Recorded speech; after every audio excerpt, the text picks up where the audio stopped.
Hello everyone, আসসালামু আলাইকুম। Welcome back to my channel cooking লাইফস্টাইলে সবাইকে স্বাগতম।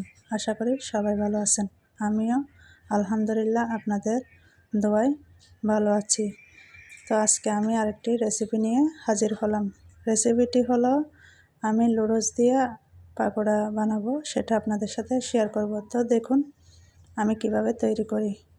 এখানে হচ্ছে প্রথমে আমি লুডোসগুলোকে ভালো করে সিদ্ধ করে তারপরে এখানে দিয়ে দিলাম গাজর কুচি, পেঁয়াজ কুচি, কাঁচামরিচ কুচি, আদা বাটা, রসুন বাটা, বেসন, তারপরে হচ্ছে রাঁধুনি মশলা, সব কিছু দিয়ে একটু লবণ দিয়ে সবগুলো দিয়ে আমি এটাকে একটু ম্যারিনেট করে রাখবো কিছুক্ষণের জন্য। এটা ভালো করে আগে মেখে নিতে হবে।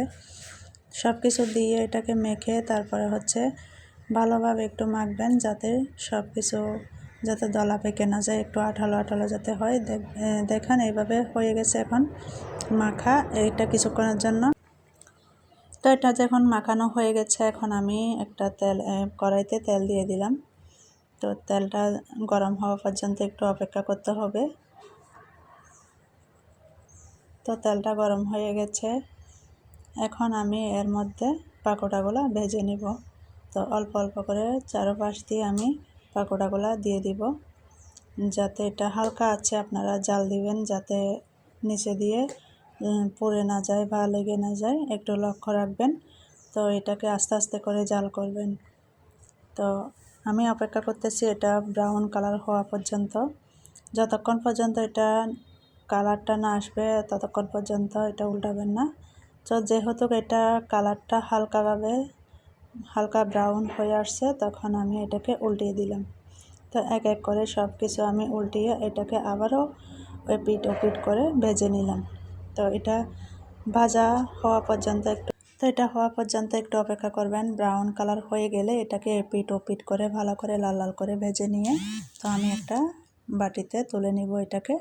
তো এক এক করে সবগুলো আমি নিয়ে নিলাম একটা চামচের সাহায্যে। এটাকে নিয়ে আমি বাটিতে নিলাম। তো দেখুন বন্ধুরা, খুব সহজে কিন্তু এই পাকোড়া রেসিপিটি হয়ে গেল। তো আমার রেসিপিটি যদি ভালো লাগে তাহলে চ্যানেলটি সাবস্ক্রাইব করবেন, পাশে থাকবেন, বেল বাটনটি অলে রাখবেন। কেউ কিন্তু আমার ভিডিওটা টেনে টেনে দেখবেন না, ফুল ওয়াচ করে দেখে নেবেন। সবাই একটু আমার ভিডিওগুলা শেয়ার করে দিবেন এবং লাইক দিবেন। তো অনেক কথাই বললাম আপনাদের ভিডিওর মাঝে। তো আসলে ভিডিওর মধ্যে যদি কোনো ভুল ত্রুটি হয়ে থাকে আমাকে ক্ষমা দৃষ্টিতে তাকাবেন। তো আমার জন্য দোয়া করবেন, আমার পরিবারের জন্য দোয়া করবেন। তো আজকে সবাই তারাবি পড়বে, তো আপনারা সবাই দোয়া করবেন, যেহেতু সবাইকে রোজা রাখার তৌফিক দান করুক।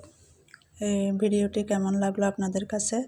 যদি কোনো অংশে ভালো লেগে থাকে তাহলে পাশে থাকবেন, আমিও আপনাদের পাশে থাকবো ইনশাল্লাহ।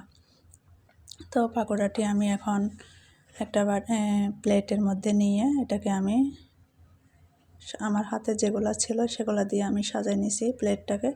তো এখানে একটা ছোট প্লেটের মধ্যে আমি কি করছি, সস দিয়ে দিলাম। তো সস দিয়ে এটাকে পরিবেশন করলাম। তো সবাই ভালো থাকবেন, সুস্থ থাকবেন। এই পর্যন্ত অন্য আরেকটি ভিডিও নিয়েও আবারও হাজির হব। আল্লাহ হাফেজ।